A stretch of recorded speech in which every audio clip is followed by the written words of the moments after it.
Di 20k subscriber channel Novel Official, akan adakan giveaway untuk satu orang pemenang. Syaratnya kalian harus subscriber, komen, like, share, supaya kalian bisa terpilih untuk jadi pemenang giveaway. Semoga beruntung bosku. Selamat datang di channel Novel Official. Sebelum kalian mendengarkan novel Raja dari Segala Raja, jangan lupa like, share dan subscribe. Kalau tidak kuretakan jantung kalian. Hehehehe. Bab 1221 sampai bab 1225. Omi tahu tentang pedang bulan pemakaman Mu Qianji. Itu adalah pedang yang penuh misteri. Mungkin terkait dengan bahan meteorit di luar hari itu. Dan itu karena itu adalah pedang yang penuh misteri. Teman-teman Omi telah diizinkan untuk mengubah fisik mereka sebelumnya. Jika tidak, kebanyakan dari mereka tidak akan bisa mencapai alam persatuan. Apalagi alam master, oleh karena itu. Karena sifat pedang yang luar biasa inilah sesuatu yang tidak biasa terjadi pada Mu Qianji. Omi bertanya lagi. Selain ini, kamu tidak punya yang lain? Berangin. Aku benar-benar tidak ingat. Kata Kuilian. Sudah kubilang. Jika kamu tidak bisa melafalkan isi surat itu, secara keseluruhan, aku akan membunuhmu. Apa menurutmu aku, Omi, bercanda denganmu? Feng Sisun. Aku, coba panggil aku Feng Sisun lagi. Aku akan memelintirmu sampai mati. Siapa kamu? Kuilian sangat tertekan dan menatap Omi. Omi mengangkat pedangnya dan berkata, Kuilian, aku akan memberimu 10 napas waktu lagi. Jika kamu tidak melafalkan isi surat itu, aku akan segera membunuhmu. Tempelian mencoba mengingat. Saat ini dia benar-benar menyesal tidak membaca surat itu dengan benar saat itu. Meskipun dia meliriknya dengan santai, dia tidak dapat mengingat apapun setelah sekian lama. 1 detik untuk mengingat untuk membaca buku itu. 3. Kuilian berkeringat gugup. Berpikir dengan mata tertutup. 4, 5, 6, 7, 8, 9. Di sana. Kuilian sibuk berteriak. Dan benar saja, di bawah tekanan hidup dan mati, potensi seseorang keluar. Katakan. Apalagi, aku ingat. Surat Mu Qianji juga mengatakan sesuatu yang lain tentang siapapun yang terpaksa membawanya pergi, seolah-olah ke tempat yang sangat jauh, dan dia berkata bahwa jika benar-benar ada takdir di masa depan, kita mungkin bisa bertemu lagi. Tetapi siapapun yang dengan sinis mengejeknya karena naif dan mengatakan bahwa tidak mungkin bagi Anda untuk bertemu lagi, karena dengan Anda tidak memiliki kemampuan itu atau semacamnya. Kemudian Mu Qianji tampaknya mengatakan bahwa dia percaya bahwa Anda akan bertemu dengannya suatu hari nanti. Mu Qianji juga sepertinya mengatakan sesuatu seperti, jika tidak dimaksudkan, anggap saja dia sudah mati. Karena kemungkinan bertemu lagi benar-benar sangat tipis. Sehingga Anda tidak perlu menunggunya dan segera menikahi wanita lain. Namun, dia juga mengatakan kepada Anda untuk tidak pernah menyerah. Dia mengatakan bahwa meskipun kemungkinan bertemu lagi sangat tipis, tetapi dia akan menunggu Anda selama sisa hidupnya. Benar, selama sisa hidupnya. Saya tidak yakin tentang hal lain. Tetapi kata-kata, selama sisa hidup Anda, saya yakin itu ada di surat itu. Tunggu aku sepanjang hidupku. Ya, itulah yang ada di akhir suratnya. Jadi kata-kata sebelumnya itu berarti kamu tidak yakin itu ada di surat itu lagi. Aku benar-benar tidak bisa memastikan. Aku hanya mengingatnya berdasarkan naluri pertamaku. Aku tidak bisa menjamin bahwa ini adalah tentang apa itu. Tapi kurasa itu berarti sesuatu seperti itu. Meskipun aku tidak bisa menjaminnya. Garis di akhir bahwa dia akan menunggumu selamanya. Jadi kamu tidak akan pernah menyerah. Yang bisa aku yakini itu benar. Alis Omi berkerut lurus. Putra perempuan jalang ini, Kuilian. Jika dia tidak membakar surat itu, Omi akan tahu persis apa yang dikatakan Mu Qianji kepadanya. Dan kemudian apa yang terjadi padanya. Sekarang, itu semua omong kosong. Siapa yang tahu apakah yang dia katakan itu benar atau tidak? Wind Lightning. Kamu harus percaya padaku. Itulah surat Mu Qianji. Kuilian memohon. Ledakan. Omi menendang Kuilian dan berkata dengan marah. Kamu dia. Anda tidak bisa membodohi saya hanya dengan beberapa kata. Bagaimana saya tahu jika Anda berbohong kepada saya? Tempelian berteriak. Dengan kecerdasanmu, apakah menurutmu aku bisa membodohimu? Omi mendengus. Jangan ikuti aku dalam hal ini. Wind Lightning. Sigong bersumpah. Hanya itu yang bisa saya buat. Tidak ada gunanya bagi Anda untuk membunuh saya. Meskipun beberapa isinya saya tidak dapat sepenuhnya yakin. Tetapi saya dapat meyakinkan Anda bahwa arti umum dari surat itu seperti ini. Saya hanya meliriknya dengan tergesa-gesa. Saya hanya bisa mengatakan gambaran umum berdasarkan perasaan pertama saya. Tolong, biarkan Sigong pergi. Saya tidak memiliki guru master seperti Anda. Jadi jika Anda menempelkan emas di wajah Anda lagi, jangan salahkan saya karena bersikap kasar. Baiklah. Baiklah. Aku tidak akan mengatakan apa-apa. Omi melihat bahwa Quillian tidak terlihat seperti pembohong. Dan berpikir dalam hati untuk melupakannya dan menghindarkannya dari masalah. Bagaimanapun, pemukulan sudah berakhir dan omelan sudah berakhir. Quillian, jika saya mengetahui bahwa Anda menjebak saya, jangan salahkan saya karena bersikap kasar.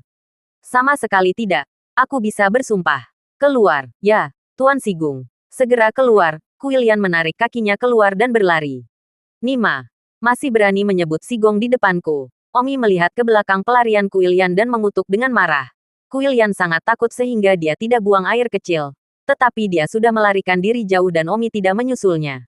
Dan saat ini, di aula Dewan Sekte Naga Ilahi, engah, Yan Xinyi menusuk mata Zuyong dengan pedang. Lalu pedang itu keluar melalui belakang kepalanya, sehingga Zuyong mati tidak bisa mati. Banyak paman dan guru di aula utama memandang Yan Xinyi dengan ngeri, tidak dapat mempercayai pemandangan di depan mereka.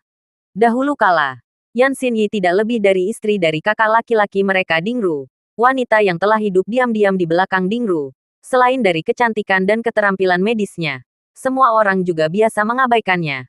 Tetapi hari ini, dia telah mengalahkan dan membunuh tuan kepala sekolah, Zuyong. Semua orang memandang Yan Xinyi dan tiba-tiba merasakan udara yang gagah berani. Dan pada saat yang sama, merasa bahwa Yan Xinyi sangat cantik dan menawan saat ini. Dan bahwa Dingru benar-benar beruntung dengan menikahinya saat itu. Dan sebenarnya sedikit cemburu pada Dingru. Meskipun Dingru sudah mati. Fiu, Yan Xinyi memandangi mayat Zuyong dan berkata dalam hati, suamiku, lanjutkan perjalananmu. Feng Er dan aku telah membunuh Song Dingtian dan Zuyong untukmu. Aku percaya bahwa Feng Er dan aku, di masa depan, akan menemukan orang kuat yang menangkapmu dan membalas dendam untukmu. Setelah membunuh Zuyong, Yan Xinyi jauh lebih menetap di dalam. Pada saat itu, raungan keras datang dari ambang pintu. Berani. Semua orang tidak memperhatikan ketika seseorang berdiri di depan pintu. Dan ketika dia berteriak dengan berani, semua orang terkejut dan tampak panik. Mereka melihat bahwa itu adalah pria tua yang sangat tua dan pucat. Dan itu adalah seorang wanita. Yan Xinyi juga segera melihat ke arah pintu. Hatinya ngeri karena dia juga tidak menyadarinya. Dan fakta bahwa dia baru saja berteriak berani, hampir membuat jantungnya berdetak kencang. Yang berarti bahwa orang ini sama sekali tidak berada pada level yang lebih kuat darinya. Benar saja. Melihat wanita pucat ini di pintu masuk, semua orang membungkuk. Lihat Tuan Leluhur Wang Yang. Semua orang sangat bersemangat untuk melihat Master Leluhur muncul. Pada kenyataannya, semua orang di aula utama belum pernah melihat Master Leluhur di alam Grand Master setidaknya selama 20 tahun. Dan bahkan, mereka tidak tahu apakah dua leluhur dari Sekte Naga Ilahi telah meninggal. Dan hari ini, salah satu leluhur tiba-tiba muncul. Semua orang sangat bersemangat. Bahkan Yan Xinyi tanpa sadar berlutut. Tampaknya, seolah-olah dia tidak bisa berdiri tegak di depan orang yang kuat setingkat ini. Tubuh wanita pucat itu bergerak seolah-olah itu adalah serangkaian bayangan. Dan dalam sekejap mata, dia pergi dari ambang pintu ke depan istana, melihat semua orang di istana. Leluhur, kamu masih hidup, hebat. Seorang cucu dari seorang guru berkata, tentu saja. Dari sudut pandang Omi itu adalah paman. Generasi Omi, generasi keempat dari murid guru leluhur. Tetapi wanita pucat itu tidak mengatakan apa-apa. Melihat Zuyong yang sudah mati di tanah, dia perlahan berbicara. Ketika Zuyong masih muda, menantu perempuannya, atau saya memperkenalkannya. Tetapi sekarang dalam sekejap, dia pergi sebelum saya. Fiu, wanita pucat itu menghembuskan napas dalam-dalam sebelum mengunci pandangannya pada Yan Xinyi. Yan Xinyi merasa tidak nyaman dan memiliki firasat buruk di dalam. Wanita tua pucat itu memandang Yan Xinyi dan berkata, siapa kamu?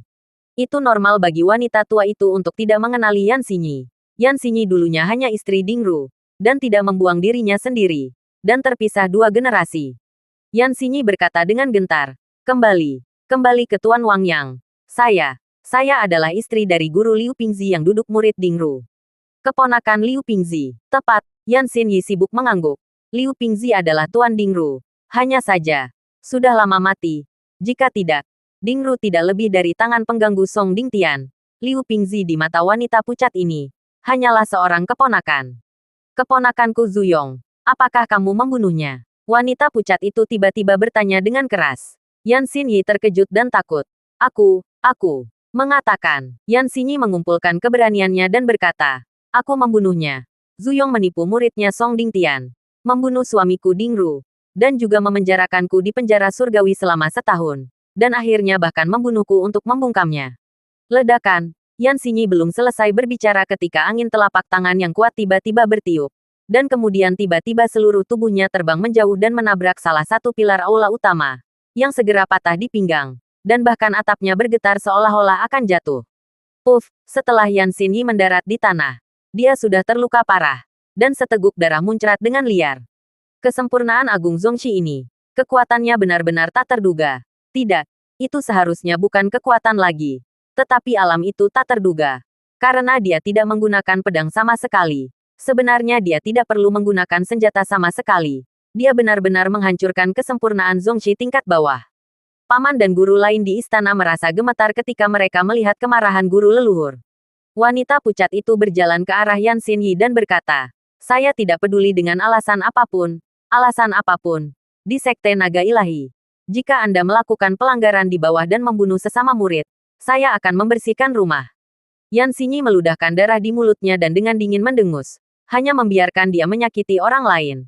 Tidak mengizinkanku untuk membunuhnya. Master leluhur Sekte Naga Ilahi. Benar-benar cukup masuk akal. Wanita pucat itu mencibir. Masuk akal. Di mana di dunia ini ada alasan. Alasan dibuat oleh yang kuat. Dan jika saya pikir ada alasan, maka ada alasan. Anda membunuh orang yang lebih tua. Meskipun itu menunjukkan bahwa bakat Anda masih baik-baik saja. Tetapi sayangnya, orang seperti ini tidak pantas untuk hidup di dunia. Karena orang-orang seperti Anda akan membunuh lebih banyak orang suatu hari nanti. Setelah mengatakan itu, wanita tua pucat itu mengangkat telapak tangannya. Begitu dia menamparnya, Yan Xinyi takut dia akan hancur berkeping-keping. Penyihir tua, hentikan. Pada saat ini, suara Omi datang dari pintu masuk aula utama. Omi baru saja bergegas kembali dan tidak untuk berpikir bahwa bahkan ada peristiwa besar seperti itu. Leluhur Grandmaster Sekte Naga Ilahi terkejut. Xinjiang sama sekali bukan lawan. Dan aroma yang datang dari leluhur ini sangat menakutkan sehingga bahkan tidak memikirkannya. Omi sama sekali bukan tandingan kesempurnaan agung. Ini adalah perbedaan alam, bukan keterampilan bela diri. Namun, pada saat ini, ketika leluhur adalah masalah hidup dan mati, Omi tidak akan ragu meskipun dia merasakan bahaya. Seperti yang diharapkan, panggilan Omi ke penyihir tua itu memperingatkan wanita pucat yang akan membunuh Yan Xinyi. Wanita pucat itu memandang Omi. Alisnya setengah berkerut. Dan berkata, siapa kamu lagi? Seorang pria dari generasi paman sekolah naga ilahi sibuk berkata, leluhur, dia adalah murid Dingru, yang disebut petir angin. Feng Qingyun. Ternyata dia magang generasi keempat. Sangat sulit diatur. Tatapan wanita pucat itu menatap. Sedikit tirani muncul di matanya tiba-tiba. Dia jelas bukan orang yang pemarah ketika dia masih muda. Omi mendengus. Siapa kamu cucu magang? Aku bukan anggota Sekte Naga Ilahi lagi.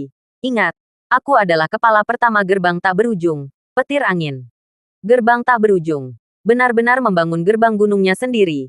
Lumayan. Layak untuk anak laki-laki yang berani memanggilku penyihir tua. Penyihir tua. Datanglah padaku dengan apapun yang kamu miliki. Aku membunuh Song Dingtian. Apakah menurutmu, kamu tidak bisa melarikan diri? Wanita tua itu memandang Omi dan berkata dengan acuh tak acuh. Pikiran Omi sedang berpacu saat ini. Omi menilai dari sejauh mana istri gurunya baru saja disakiti olehnya. Dia juga pasti tidak bisa menghalangi gerakan itu. Kesempurnaan leluhur. Itu sama sekali bukan sesuatu yang bisa ditangani oleh kesempurnaan leluhur. Ketika berlatih ke tingkat leluhur, tidak ada kemungkinan untuk melangkahi. Karena di antara alam yang sama, antara orang yang berbeda, ada kalanya kekuatannya sudah sangat berbeda. Omi mendengus. Aku tidak percaya kamu bisa menyakitiku. Kamu bisa mencoba jika kamu tidak percaya padaku. Omi sengaja membuatnya kesal untuk membuatnya bergerak melawan Omi. Tetapi agar dia tidak melakukan gerakan mematikan begitu dia melakukannya. Omi kemudian dapat mengambil kesempatan untuk menyelamatkan istri gurunya. Benarkah? Lalu aku ingin melihat apa yang kamu mampu. Wanita pucat itu langsung menamparkan telapak tangannya. Dan udara mencambuk ke arah Omi dalam gelombang yang kuat. Omi sudah siap dan bergegas menuju istri guru dengan langkah panah. Namun, pada saat berikutnya, suara menghina wanita tua itu bisa terdengar di telinganya. Mencoba menyelamatkan seseorang dari tanganku. Konyol. Ledakan. Omi juga entah bagaimana berhasil terbang keluar dari aula utama dengan peluit tubuhnya. Dalam hati, Omi berkata, tidak baik. Kesempurnaan Agung Zongxi ini terlalu kuat. Dia bisa menghancurkanku hanya di wilayahnya. Apa yang harus aku lakukan? Bagaimana cara menyelamatkan si Suniang? Apakah si Suniang benar-benar ditakdirkan untuk pergi bersama guru? Tidak. Aku tidak akan pernah membiarkan si Nia mati juga. Omi meraung histeris. Di udara, Omi tiba-tiba membalik untuk menenangkan dirinya. Omi segera menggunakan Life Blood Hidden. Ini adalah pertama kalinya dia menggunakan Life Blood Hidden sejak lebih dari 1 dekade yang lalu. Tentu saja, di Memory Stone tidak masuk hitungan. Setelah menggunakan Life Blood Hidden, kekuatan Omi meroket. Omi bergegas ke aula utama. Alis wanita pucat itu berkerut karena dia tidak menyangka Omi akan meredakan tamparannya begitu cepat dan bergegas masuk. Tampaknya bahkan meningkatkan kekuatannya dengan banyak. Namun, di matanya, Omi, meskipun menggunakan Life Blood Invisibility, masih jauh lebih kuat dari sebelumnya. Dan sama sekali bukan ancaman. Karena kesempurnaan dan kesempurnaan yang besar, alam perbedaan tidak sedikit. Wanita tua itu mencibir. Tampaknya sangat konyol pada belalang Omi. Tepat pada saat ini, istana tiba-tiba berbunyi beberapa kali. Seolah-olah bom asap telah dijatuhkan. Dan seluruh istana, dalam sekejap mata, dipenuhi asap. Pada saat ini, di sebuah jendela di aula utama, Mu memegang segenggam pelet asap di tangannya, terus-menerus melemparkannya ke dalam. Kesempatan bagus. Dengan kesempatan yang begitu bagus, Omi menjemput istri gurunya dan menabrak atap langit-langit. Alasan mengapa Omi tidak melarikan diri di pintu masuk aula utama adalah karena dia menduga bahwa penyihir tua itu pasti akan menjadi yang pertama menjaga pintu masuk aula utama. Jadi Omi memilih untuk langsung menabrak atap. Selain itu, karena Mu muncul untuk membantu, itu berarti bahwa binatang iblis api dan Jiao hitam harus ada di langit. Seperti yang diharapkan, penyihir tua itu menjaga pintu masuk ke aula utama untuk pertama kalinya, mencegah Omi melarikan diri. Namun, dia tidak menyangka bahwa Omi tidak akan melewati gerbang dan hanya menabrak atap dan bergegas keluar. Penyihir tua itu mendengus. Anak baik, kamu bahkan tidak keluar dari cara biasa. Tapi sayangnya, kamu masih tidak bisa lepas dariku. Mengatakan itu, penyihir tua itu berlari menuju atap. Namun, Omi sekarang terlihat duduk di belakang makhluk tak dikenal. Itu adalah api kecil, yang sudah menunggu di atas atap untuk menangkap Omi. Omi dan saudara laki-laki istrinya sudah tahu apa yang terjadi di istana, dan datang untuk mencoba menyelamatkan mereka. Mu bertugas melepaskan bom asap, api kecil bertugas menangkapnya, dan Black Jiao membawa yang lain, menunggu jauh di langit. Jangan sampai wanita tua itu menangkap orang yang dicintai Omi dan mengancam mereka. Duduk di punggung Little Fire dengan istri gurunya di pelukannya, hati Omi jauh lebih damai. Tetapi keringat dingin masih keluar di dahinya saat Omi mendengus. Penyihir tua, sayang sekali tidak mudah untuk membunuhku. Begitukah? Penyihir tua itu mendengus tanpa bergerak. Dia juga mengeluarkan benda seperti belati terbang di tangannya. Mungkin dia pikir dia bisa menembak Omi dalam sekejap. Berhenti. Pada saat itu, suara lain datang dari atap tidak jauh. Penyihir tua itu melihat ke arah pria itu dan berkata, "Saudaraku, kamu keluar dari gerbang." Wang Yang, apa yang terjadi? Orang tua yang disebut lelaki tua itu sebagai kakak laki-laki itu juga merupakan kesempurnaan agung leluhur yang kuat. Dan tampaknya dia bahkan lebih kuat dari wanita tua ini. Dia adalah sekte naga ilahi. Kesempurnaan agung Zongxi lainnya sekarang. Omi tidak menyangka bahwa dua orang kuat kesempurnaan guru leluhur sekolah naga ilahi telah keluar. Omi tidak begitu percaya bahwa itu karena dia telah memicunya. Mereka telah keluar dari gerbang. Itu pasti karena alasan lain. Kebetulan Omi datang untuk membunuh Song Dingtian dan Zhu Yong saat ini. Kakak senior, saya sedang membersihkan portal. Cucu magang yang tidak berbakti ini telah membunuh para tetua tuannya dan tidak memiliki penyesalan. Orang tua itu memandang Omi dan bertanya, "Siapa namamu?" "Wind Lightning." "Maafkan aku, tapi aku sudah dikeluarkan dari sekte. Dan aku baru saja kembali hari ini untuk membalas dendam." "Wind Lightning, berapa umurmu tahun ini?" 50. "Apa, baru berusia 50 tahun? Melangkah ke kesempurnaan leluhur di usia yang begitu muda. Jika saya tidak melihatnya dengan mata kepala sendiri, itu akan sulit dipercaya." Hanya saja kamu memiliki wawasan yang rendah. Tuan leluhur, aku akan memanggilmu guru leluhur untuk terakhir kalinya. Hari ini aku telah membalas kematian tuanku. Aku tidak akan mengganggu sekte naga ilahimu lagi. Mengapa aku membunuh Song Dingtian? kamu dapat melanjutkan dan menyelidiki. Jika kamu ingin datang dan membunuhku, aku, Wind Lightning, akan menemanimu kapan saja. Selamat tinggal. Omi segera menyuruh Little Fire berlari ke sisi jauh langit. Penyihir tua itu ingin mengejarnya. Lelaki tua itu sibuk berkata, "Saudari Wang Yang, jangan mengejarnya. Kakak senior, cucu magang ini sangat tidak memperhatikan Sekte Naga Ilahi. Apakah kamu hanya akan membiarkannya pergi?" "Kakak, tidak peduli apa. Sekte Naga Ilahi tidak akan salah siapapun. Pertama-tama mintalah seseorang menyelidiki mengapa dia dikeluarkan dari divisi dan mengapa dia membunuh kepala divisi. Dan kemudian, buat keputusan. Dan jika benar dia 10 kali lebih buruk, belum terlambat untuk membunuh di masa depan." Wanita tua itu mendengus dan tidak mengatakan apa-apa lagi. "Omi sudah terbang jauh, Nyonya. Apakah Anda baik-baik saja?" "Fenger, aku baik-baik saja. Leluhur Sekte Naga Ilahi terlalu kuat. Kupikir setidaknya aku adalah leluhur yang lengkap dan telah mengalami di batu memori. Aku seharusnya memiliki sedikit perlawanan. Tetapi ternyata, tidak ada perlawanan sama sekali," kata istri guru itu dengan jantung berdebar-debar.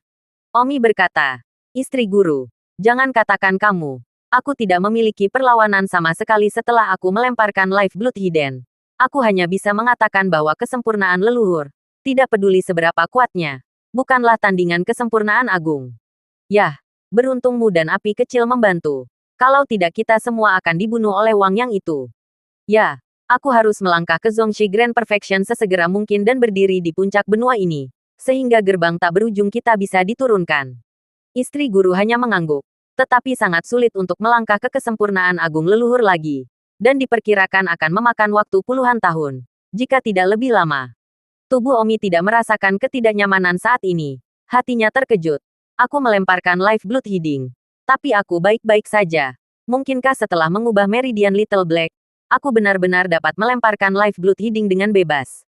Black Jiao sedang menunggu di langit yang jauh. "Sisun, Kakak Win, apakah kalian baik-baik saja?" Kakak adik Omi sibuk bertanya ketika mereka melihat api kecil sedang menggendong Omi dan istrinya. "Saya baik-baik saja," Omi bertanya. "Di mana Muyong?" "Saya di sini." Mu Yao sedang berbaring di cakarnya di bawah Jiao hitam. Omi berkata, "Paman Friao, terima kasih atas bantuanmu barusan. Kalau tidak aku khawatir aku dan istriku tidak akan bisa lepas dari cakar penyihir tua itu. Kesempurnaan agung leluhur, itu terlalu kuat. Kami tidak memiliki perlawanan sama sekali." Mu tersenyum.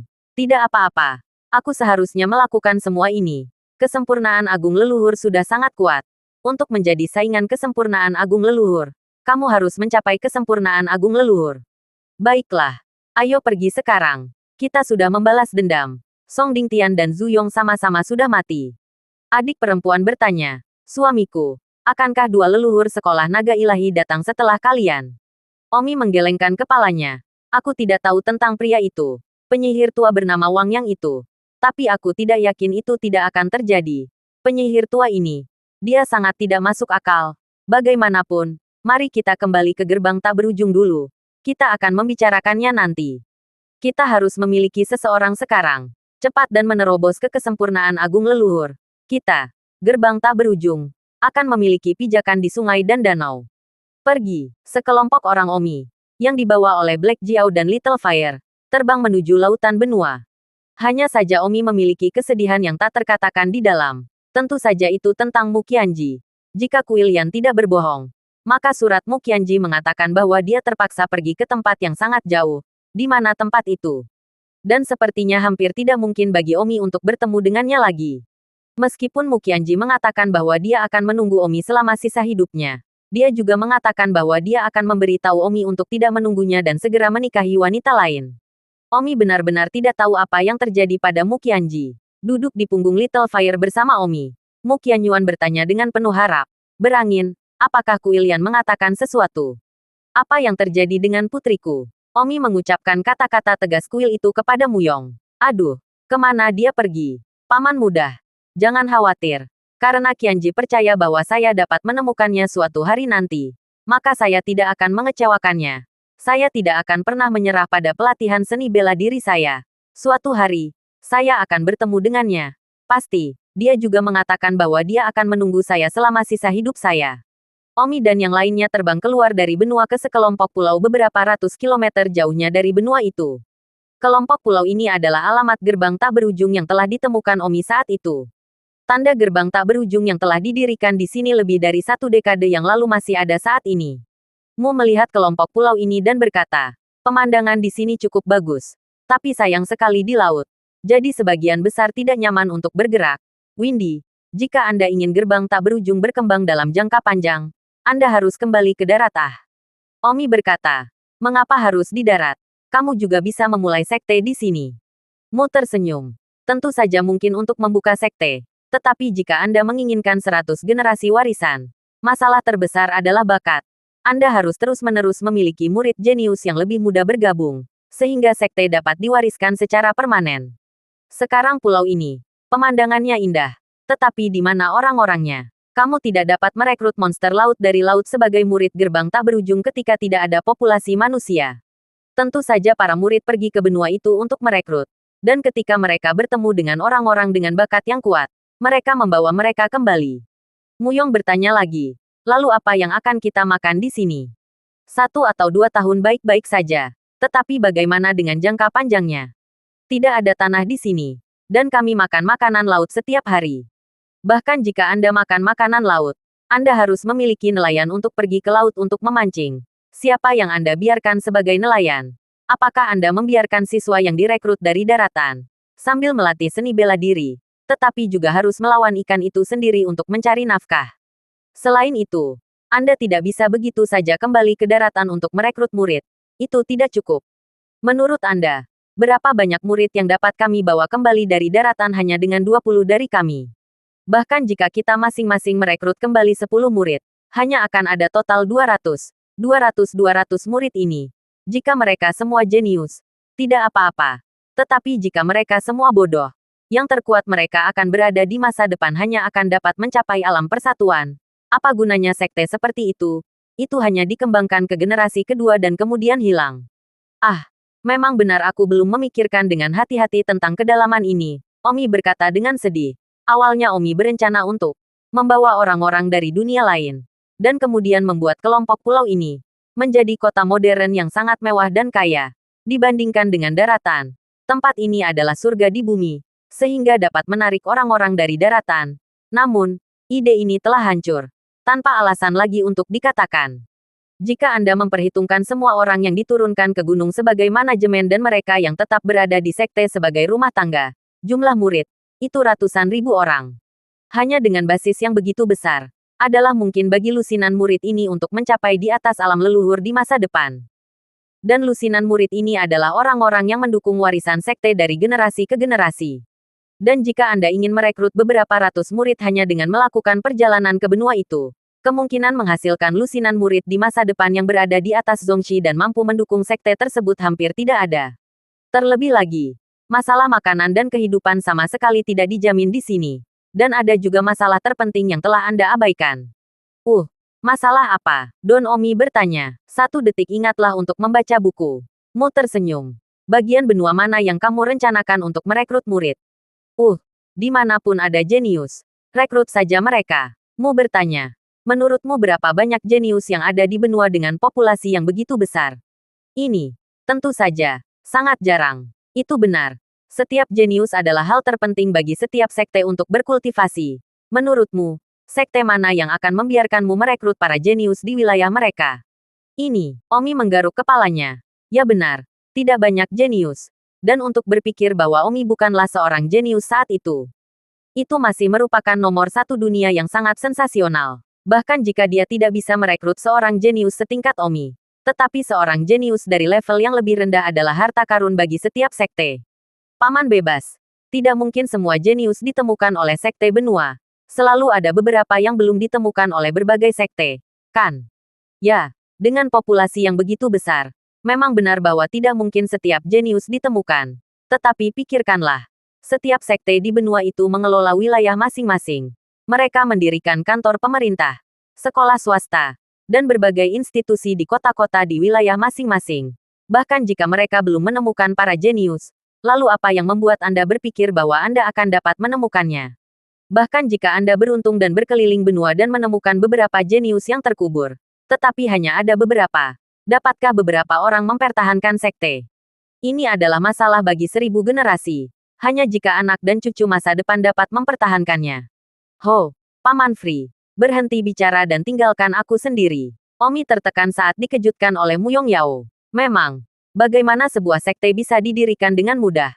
Sangat tidak realistis bagi Omi untuk berpikir bahwa sebuah sekte dapat dibangun dengan menandai sebidang tanah di sebuah pulau. Mu Yao menghibur. Tidak apa-apa. Jangan depresi. Setidaknya kamu tega untuk itu. Aku dulunya adalah kepala sekte iblis bagaimanapun juga. Dalam hal ini, aku selalu memiliki lebih banyak pengalaman daripada kamu. Semuanya bisa dilakukan perlahan. Paman Izzy. Maka menurutmu, gerbang tak berujung kita harus pindah tanah. Benar. Elemen pertama dari lokasi sekte bukanlah betapa indahnya itu, tetapi betapa padatnya itu. Pulau ini benar-benar menyimpang dari persyaratan pemilihan lokasi sekte. Tanpa populasi, tempat semacam ini, bahkan jika itu indah, tidak ada artinya. Ini juga diberitahukan kepada saya oleh istri guru saya pada awalnya. Tetapi tanah manapun di benua itu sudah menjadi mahakarya. Tidak ada tempat bagi kami untuk membangun sekte. Selain itu, menurut apa yang Anda maksud, bahkan jika benua memberi kami gunung untuk membangun sekte, itu tidak akan berhasil tanpa wilayah yang luas dan populasi yang kaya. Ya, itu tidak akan berhasil. Jadi jika kamu benar-benar ingin mendirikan plakat gerbang tak berujung, satu-satunya cara adalah kembali ke benua itu dan kami akan merencanakannya dari jangka panjang. Baiklah, Omi menghela nafas dalam-dalam. Sepertinya semuanya tidak semudah kelihatannya. Baru saja datang ke pulau ini, dan kemudian harus kembali ke daratan. Paman Izzy. Tidak ada tempat bagi kita untuk berdiri di benua Ah. Bagaimana kita bisa berdiskusi untuk kembali? Mengapa kita tidak tinggal di sini dulu dan memikirkannya sebelum kita kembali? Baik. Omi menginstruksikan orang banyak untuk membangun rumah kayu, untuk hidup sendiri, dan untuk membantu menyelesaikan yang pertama setelahnya. Begitu saja. Sekelompok orang Omi. Semua orang mulai menebang pohon dan membangun rumah kayu. Tapi Omi membawa Black Jiao ke permukaan laut. Blacky. Bantu aku mendapatkan paus di sini. Semua orang hanya bisa memanggang ikan untuk dimakan di malam hari. Omi untuk. Bagus. Jiao hitam meledak ke dasar laut. Dan segera setelah itu, Little Blacky melilit seekor paus besar yang masih berjuang mati-matian. Omi dan Little Black membawa paus itu kembali ke tempatnya, meninggalkan paus di tanah. Omi menghela nafas. Sepertinyamu benar. Di pulau ini, kamu bahkan tidak punya makanan untuk dimakan. Dan kamu masih berlatih seni bela diri. Bukannya daratan tidak memiliki sekte lagi, yang akan datang ke daerah miskin dan terpencil ini untuk berlatih seni bela diri. Tapi Omi tidak yakin di dalam. Dia harus membangun gerbang tak berujung. Butuh waktu setengah hari. Semua orang membangun rumah kayu, ceroboh, mampu berlindung dari angin dan hujan. Tetapi tidak banyak kelas. Karena bahkan tidak ada tempat tidur dasar, selimut apapun. Omi melihat ini. Bagaimana ini bisa berhasil? Dan berkata, api kecil dan Blacky dan aku akan pergi ke daratan. Mengambil beberapa spray dan selimut. Serta beberapa peralatan memasak kembali. Dan kalian dapat membuat beberapa meja dan kursi dan tempat tidur dan peralatan lainnya. Mengatakan itu, Omi kemudian merawat Little Black dan Little Fire dan menuju ke daratan. Meskipun pulau itu berjarak sekitar 300 km dari daratan, tetapi dengan kecepatan Little Black dan Little Fire, hanya perlu 15 atau 16 menit untuk tiba. Lagi pula, kecepatan Little Black dan Little Fire sebanding dengan mesin terbang sebelum mereka ditingkatkan. Ketika mereka mencapai sebuah kota di daratan, Omi mulai melakukan pembelian. Membeli banyak pakaian, selimut, dan furnitur dan semacamnya.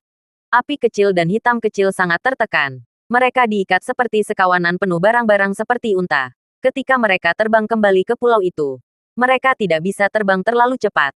Terlalu mudah untuk meledakkan punggung mereka. Mereka terbang selama beberapa jam sebelum akhirnya kembali ke pulau itu.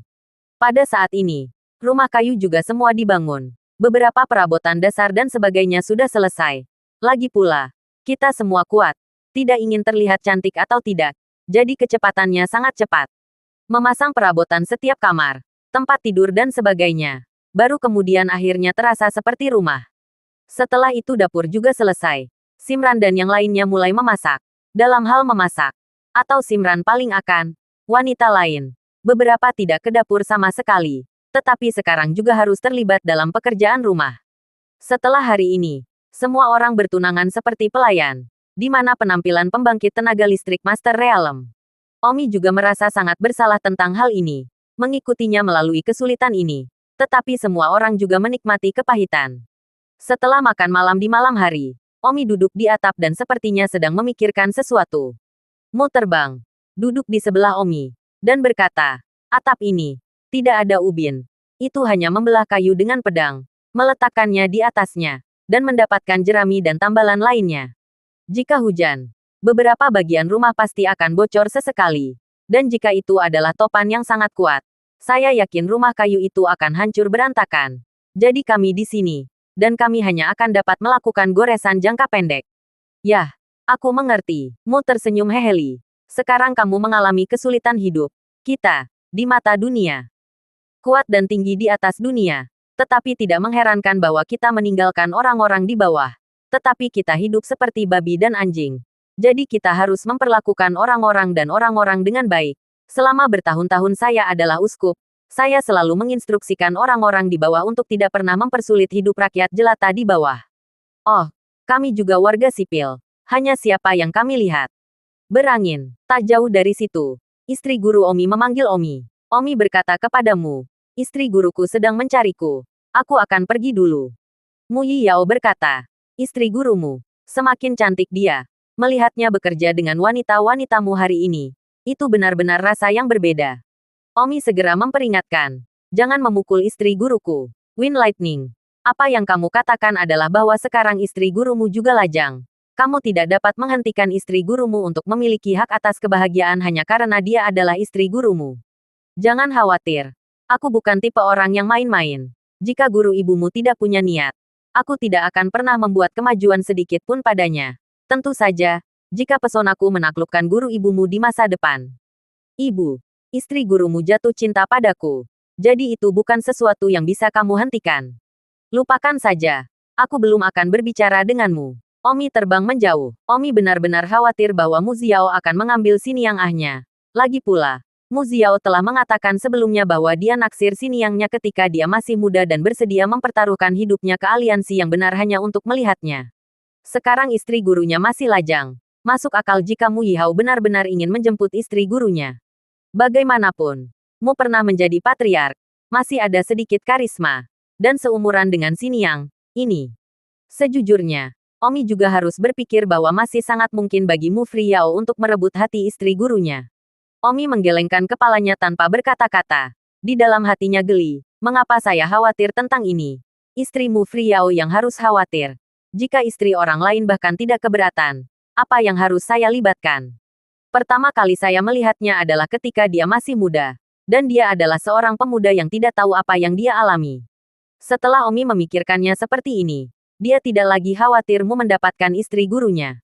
Si Sunyang, aku datang. Omi terbang ke sisi guru ibunya. Fenger, ketika kita makan malam hari ini, aku melihatmu terlihat melankolis. Ada apa denganmu? Istri guru itu prihatin. Omi tampak melankolis. Tetapi tentu saja, Mu telah benar-benar menghancurkan mimpinya untuk membangun klan. Si Sunyang, ini seperti ini. Omi memberi tahu guru ibunya apa yang dikatakan Mu pada siang hari-hari ini. Istri guru tersenyum. Saya pikir itu adalah sesuatu. Tetapi ini dia. Tampaknya Anda benar-benar telah menemukan orang yang tepat untuk menemukanmu. Dan ketika Anda benar-benar membangun gerbang tak berujung di masa depan, Anda benar-benar harus mengganggunya dalam hal bagaimana menjalankan dan mengelolanya. Omi bertanya, Si Zuo, apa pendapatmu tentang orang ini Mu Yihao? Istri guru berkata, sebelumnya, saya hanya mendengar bahwa iblis semuanya adalah iblis. Dan dia adalah kepala sekte iblis. Jadi tentu saja dia adalah iblis di antara iblis. Tetapi sekarang setelah diekspos ke lebih banyak, saya merasa bahwa pikiran saya sebelumnya terlalu sewenang-wenang. Sekte iblis dan sekte yang benar semuanya hanyalah manusia. Tidak ada kebaikan atau kejahatan dalam diri manusia. Yang memecah belah mereka hanyalah hati manusia. Mu aku merasa dia seharusnya tidak menjadi orang jahat. Omi oh. Jadi sepertinya istri guru tidak merasa ditolak olehmu. Setidaknya. Dan tidak menghabiskan banyak waktu denganmu. Dan istri guru tidak merasa ditolak. Tampaknya Mu dan istri guru benar-benar mungkin. Omi merasa seolah-olah ini adalah kehendak Tuhan di dunia bawah. Mu, Yan Xingyi. Semua nama tampaknya cocok dengan cukup baik. Fenger, apa yang kamu pikirkan? Oh, bukan apa-apa. Fenger, kamu tidak perlu khawatir. Masih ada hari yang panjang di depan kita. Kita semua lelah hari ini. Jadi istirahatlah dulu. Kita akan membicarakannya dalam jangka panjang nanti. Oke, Bibi. Omi kembali ke kamarnya dan tidur dengan adik perempuannya di pelukannya. Keesokan harinya, semua orang bangun dengan normal, lalu berlatih seni bela diri, dan melakukan pekerjaan rumah tangga mereka. Meskipun untuk mendirikan gerbang tak berujung, ini bukanlah tempat yang baik. Tetapi saat ini, Omi tidak tahu kemana harus pergi. Tidak ada tempat untuk mendapatkan pijakan di benua itu. Setiap sekte sekarang memiliki setidaknya satu kesempurnaan agung guru leluhur. Dan Omi belum mampu memprovokasi salah satu dari mereka. Jadi dia hanya bisa menetap di pulau ini terlebih dahulu. Wang Xing, Liu Yue, ayo pergi ke laut dan pergi memancing. Omi menyapa. Terima kasih sudah mendengarkan novel cerita Raja dari Segala Raja. Sampai jumpa di novel selanjutnya.